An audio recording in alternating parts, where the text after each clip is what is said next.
हम इस वक्त वायनाड में घूम रहे हैं और वायनाड की सियासत जो है हम खासतौर पे बात करें तो सियासी पारा गर्म है और इसलिए गर्म है क्योंकि राहुल गांधी यहां से चुनाव लड़ रहे हैं और दूसरी ओर सीपीआई से डी राजा की वाइफ एनी राजा खुद बहुत ज़्यादा एक्टिव पॉलिटिक्स में रहती हैं और दिल्ली से लेके वायनाड और केरल में पॉलिटिकली बहुत ज़्यादा एक्टिव रहती हैं। लेकिन क्या रणनीति है और किस रणनीति के साथ, स्ट्रेटजी के साथ वो वायनाड में घूम रही हैं, चुनाव लड़ रही हैं और मतदाताओं से मिल रही हैं। मैम, आपका स्वागत है, हम भी वायनाड में हैं। Thank you and welcome to Wayanad. सवाल मेरा ये है कि मैम, वायनाड की मतदाता, वायनाड की जनता आपको क्यों अपना वोट दे, क्योंकि राहुल गांधी आपके सामने। सो हमारा एक एजेंडा है, हमारा पोजीशन है हमारी वामपंथी पार्टियों का। लेफ्ट डेमोक्रेटिक फ्रंट का कैंडिडेट है। मैं सीपीआई से हूँ मगर हम लेफ्ट फ्रंट से कंटेस्ट कर, एलडीएफ से कंटेस्ट कर रहे। तो लेफ्ट फ्रंट का अपना ही एजेंडा है, बहुत सारा एजेंडा है पीपल्स इश्यूज से। तो उन पीपल्स इश्यूज अभी तक सॉल्व नहीं हुआ है। हम जनता को ये बोल रहे कि इन मुद्दों को संसद के अंदर उठाकर इसको हल करने का या इसका सोल्यूशन निकालने के लिए हम काम करेंगे, यही हम लोगों को बोल रही है। और मैं उन्हीं का भाषा बोल सकती हूँ, इसलिए वो लोग मेरा बात समझ रही है। तो उनको लोग बहुत खुश है, लोग बहुत एंथुसियाज्म प्रकट कर रही है और लोग वोट करना चाहिए वो मुझे मालूम नहीं, मगर वो बहुत खुशी से मुझे रिसीव कर रही है। ये तो मैं देख रहा हूँ कि रिसीव तो लोग कर रहे हैं, लेकिन आपका जो मुकाबला है वो राहुल गांधी से है या बीजेपी से है? नहीं, इधर केरल की धरती बीजेपी चुनाव की चित्र में बिल्कुल नहीं है। इधर चुनाव लेफ्ट डेमोक्रेटिक फ्रंट और यूडीएफ का बीच में है, LDF versus UDF. Rahul Gandhi को कितना बड़ा चैलेंज मान रही हैं आप? राहुल गांधी कोई भी ओपोनेंट हो वो सबको हम चैलेंज मान सकती है ना। तो चुनाव के अंदर क्या है, सबसे बड़ा राजा रानी कौन है, वो जो मतदाता है। तो उनको हम कितना कन्विंस कर पाओगी उसी के ऊपर निर्भर है। अब राजा रानी की बात कर रही है लेकिन एनी राजा तो आप हैं।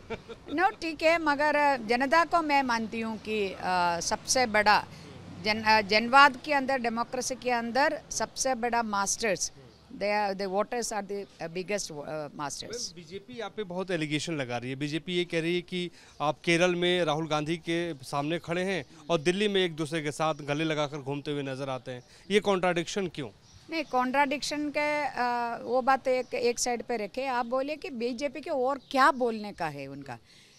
हमारी जो स्वतंत्र भारत में इतनी साल के अंदर कोई भी एक प्राइम मिनिस्टर के नेतृत्व में इतना बड़ा घोटाला किया है वो श्री नरेंद्र मोदी के नेतृत्व में है। तो इसके बारे में जनता का प्रश्न को उत्तर दे सकती है, उनको कोई जवाब नहीं है। और इस मंडल का ही, इस कॉन्स्टिट्यूंसी का ही आप मुद्दा उठाए। इधर ह्यूमन एनिमल कॉन्फ्लिक्ट इतना बड़ा ज़्यादा है और लोगों को जान ले रहे हैं जो वाइल्ड एनिमल्स। इसके लिए एक अभी जो एक कानून है, मगर वो कानून पर्याप्त नहीं है। कानून 1972 में बनाया है, अभी 2024 है, गर्मी इतना है और जो एनिमल्स का संख्या भी बढ़ गया है। तो इसको कैसे एड्रेस करना है, उस एड्रेस करने के लिए एक अमेंडमेंट चाहिए जो कानून के अंदर। उसके बारे में कुछ एक शब्द भी नहीं बोल रहे। जनता के मुद्दे को लेके एक शब्द भी नहीं है। तो और क्या बोलना है उनको यही बोलना है कि इंडिया अलायंस का पार्टनर दोनों लड़ रही है। अपने बारे में बोलने का क्या है, जनता वो सुनना चाहती है। नहीं, ये बड़ी बात आपने कही है, लेकिन अब सवाल ये है कि बीजेपी ये कह रही है कि उनका नारा 400 के पार है, राम का आशीर्वाद उनके पास है। आपके पास किसका आशीर्वाद है? हमारे पास जनता की आशीर्वाद है, जनता की आशीर्वाद है। आपको जनता का आशीर्वाद है, तो राम का आशीर्वाद नहीं है मतलब? नहीं, वो आप ऐसा एक मतलब मत निकालिएगा कि आपकी वर्ड्स मेरा मुंह पे मत डालिएगा। जनता में राम पे विश्वास रखने वाला है, अल्लाह पर विश्वास रखने वाला है, मसीहा पे विश्वास रखने वाला है। जो भी हो वो सब मिला के जनता है, वोटर है। मैं वोटर के ऊपर विश्वास रखती हूँ। ये बड़ी बात आपने कही, क्योंकि जनता ही जनार्दन है, वही तय करती है। वायनाड में हम घूम रहे थे, यहाँ पे तमाम इश्यूज हैं। अनएम्प्लॉयमेंट की बात है, इन्फ्लेशन की बात है, और जो आपने कहा कि जो जानवर हैं, जो हाथियों से बहुत ज़्यादा लोग मारे गए हैं, इन इशू, टाइगर भी है। तो इन इश्यूज़ को कैसे आप टैकल कर रही हैं? नहीं, इसमें टैकल यही करना है जब ये सब चीज़ को लेके सबसे पहले एक मैंने बोला ना कानून है जो एनिमल को प्रोटेक्ट करने वाला कानून 1972 में बनाया है, वो नेशनल कानून है।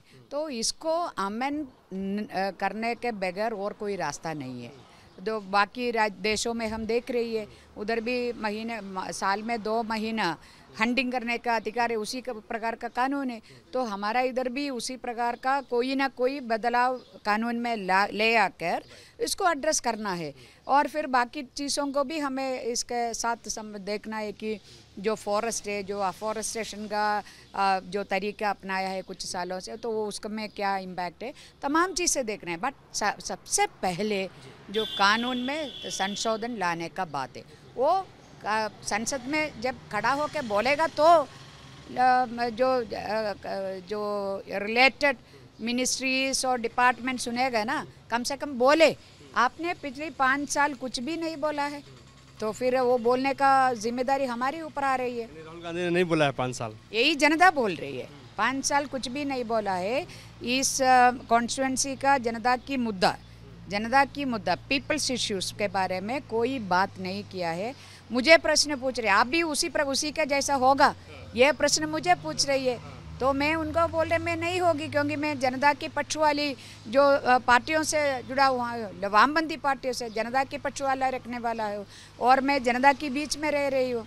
मैं भी इस जो जानवरों का ये इस वजह से मैं इसके पास वाले वायनाड के पास वाला कन्नौर जिला से है, और उसमें एक वार्ड में, एक पंचायत में, एक वार्ड में 14 लोगों को जो जंगली हाथी ने मार दिया है। तो हमारा कोई भी, हम जो भी खेती करें, सारा खेती बर्बाद कर रही है। सुअर हो और कुछ भी हो, जानवर आके कर रही है। तो मैं भी एक विक्टिम हूँ, मुझे इसका दर्द पता है। हम कितना बड़ा क्राइसिस से हर एक किसान चल रही है। एक तो है जो भी सामान है, जो उनका उत्पत्ति है, उसका कोई प्राइस नहीं है, चाहे रबर हो, चाहे पेपर हो, जो भी हो, कोई प्राइस नहीं है उसका। और दूसरी तरफ महंगाई इतना बढ़ रही है, और तीसरी तरफ ये जानवर आके जो भी बच्चा को चाहे वो तमाम चीज़ें बर्बाद कर रही है। तो इसका विक्टिम है मैं, मुझे उसका दर्द पता है। राहुल गांधी को इसका दर्द नहीं पता है। मैं विक्टिम हूँ इसका, मेरा घर पे यही हो रहे, मेरा अपना ज़मीन में यही हो रहे, इसलिए मुझे पता है इसका लोग कितना बड़ा क्राइसिस से गुजर रहे।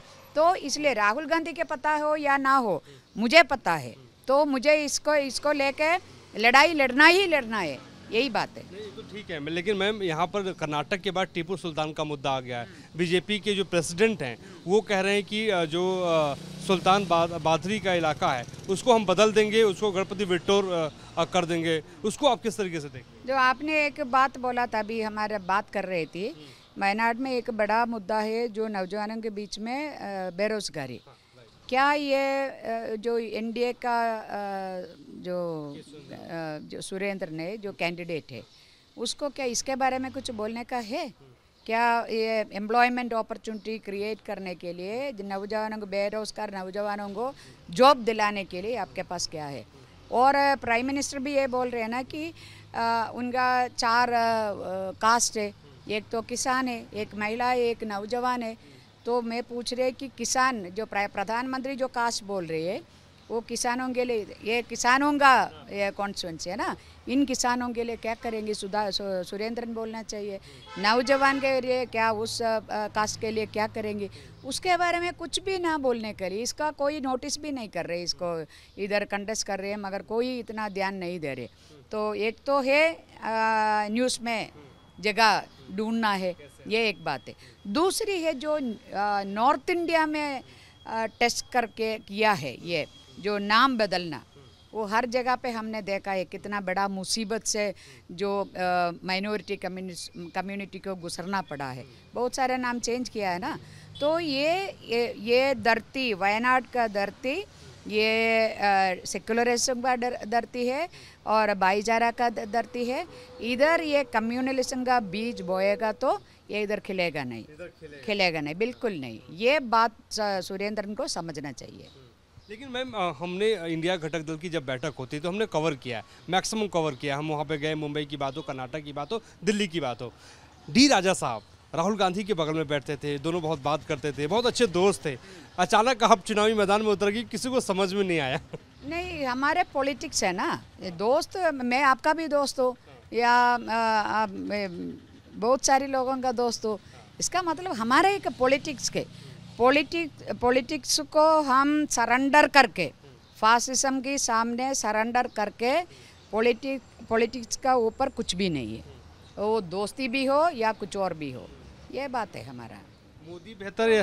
हमारा ऐसा है कि दुश्मन नहीं है मगर हमारी ओपोनेंट है। हम दुश्मनी नहीं, जानलेवा दुश्मन नहीं है, राहुल जी हो या मिस्टर राहुल हो या कोई और हो, हमारा इवन बीजेपी हमारा उसी प्रकार का पॉलिटिकल दुश्मन है, हमारा पॉलिटिकल ओपोनेंट है, पॉलिटिकल एनिमी है हमारा। ये आपने बड़ी बात कही मैम। प्रधानमंत्री नरेंद्र मोदी भी चुनाव लड़ रहे हैं, आने वाले 24 में प्रधानमंत्री मोदी को प्रधानमंत्री बनते हुए देखना चाहती हैं या राहुल गांधी को? मैं क्यों मोदी को प्रधानमंत्री, इस देश को इतना बर्बाद किया है, इस देश का भाईचारा को, इस देश का जनवाद को, इस देश का जो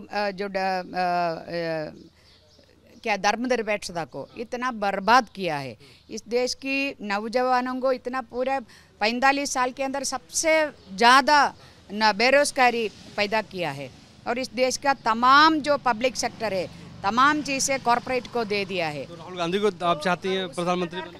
वो जनता पहले प्रधानमंत्री को नहीं चुन रहे ना, ये चुनाव प्रधानमंत्री को चुनने के लिए नहीं है, ये चुनाव जनता की पीपल्स रिप्रेजेंटेटिव को चुनाव की मैं बातें नहीं कर रहा हूँ। नहीं, मैं इस चुनौती अभी हमारे सामने इस चुनौती है, बेहतर कौन ना, मैं कौन हूँ जो दोनों में से बेहतर कौन है, वो उसी में उसको मैं बिल्कुल नहीं चाहती हूँ।